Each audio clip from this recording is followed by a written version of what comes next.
I noticed that look.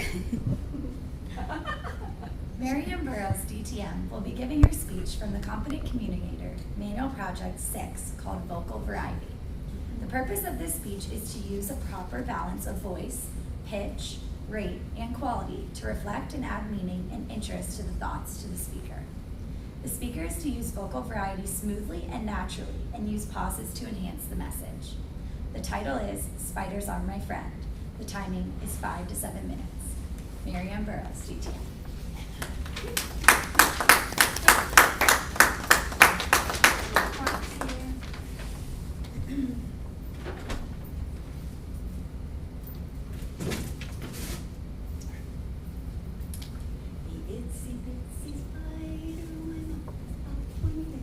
And down came the rain and washed it all away. Out came the sun and dried up all the rain.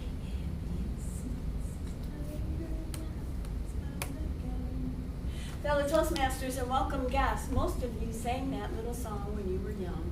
Sounded so cute. But they were talking about spiders! Ooh! Those creepy, crawly, crusty critters! Ooh! How many of us are afraid of those guys? And most of them aren't much bigger than the tip of your fingernail, and anyone in this room could take 2 steps and stomp it. Well, why are we so afraid of them? Is it because of the poems we read when we were little?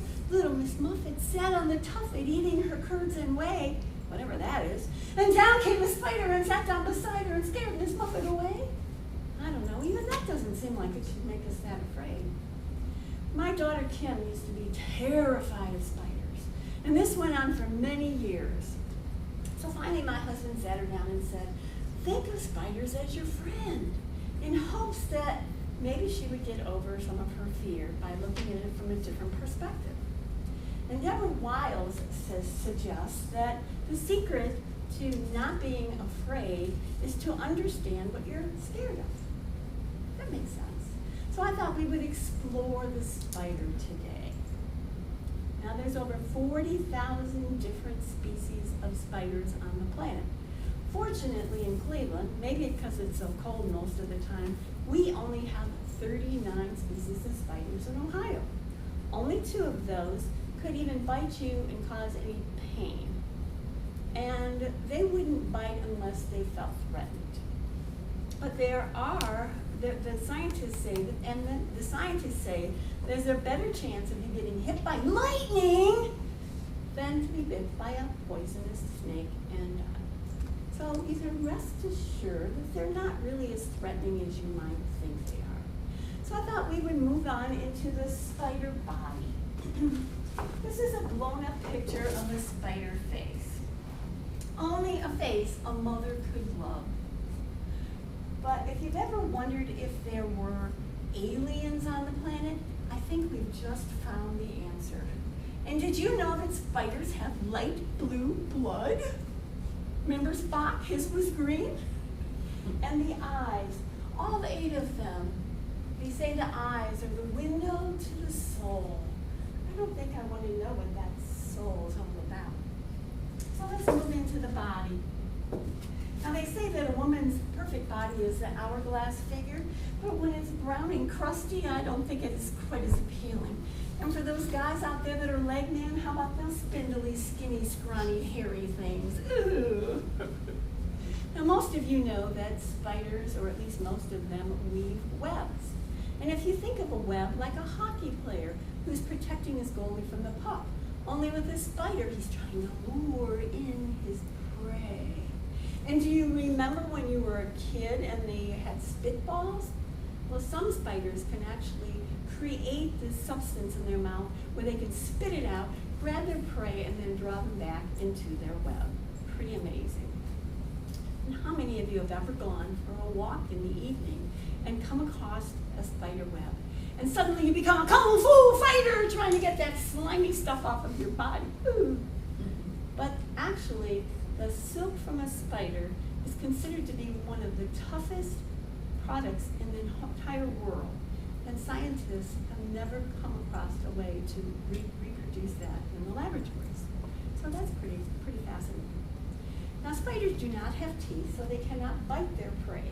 They have this ability to inject their prey with this enzyme that liquefies their inside, and then they can drink it out like a Slurpee, only they don't have to go to the 7-Eleven to drink it.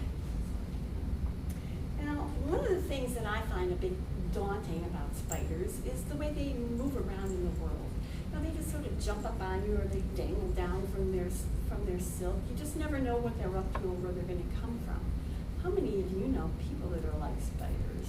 Yeah, they just show up. You don't know what they're up to or what they're doing.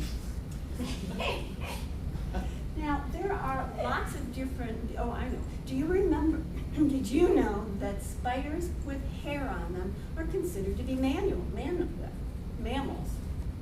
Look, they're our brother and sisters. And that scientists have shown that these spiders actually produce milk. Now, there's lots of new milk products on the market. There's almond milk, soy milk, coconut milk. Do you think we'll be finding spider milk on the market anytime soon? And if so, I'm curious, how many spiders would it take to make a half a gallon of milk? But some spiders are kind of unique. There is an actual spider in Africa that actually can produce a almost flawless emerald in their stomach. Now, I don't know if that would be considered a special jewel or something that would be despicable and nobody would want to use. And I find it very interesting that Hollywood takes something that we're already terrified of, multiplies it 1,000,000 times, puts it on the big screen, and then we go pay money to see it. I think maybe we like to be afraid. So fellow Toastmasters and welcome guests, I'm not sure if I've made you more comfortable around spiders and if you're ready to think of them as your friends. But the number one most important thing is how if some big, crawly, creepy spider crawls out and starts crawling over to you, run!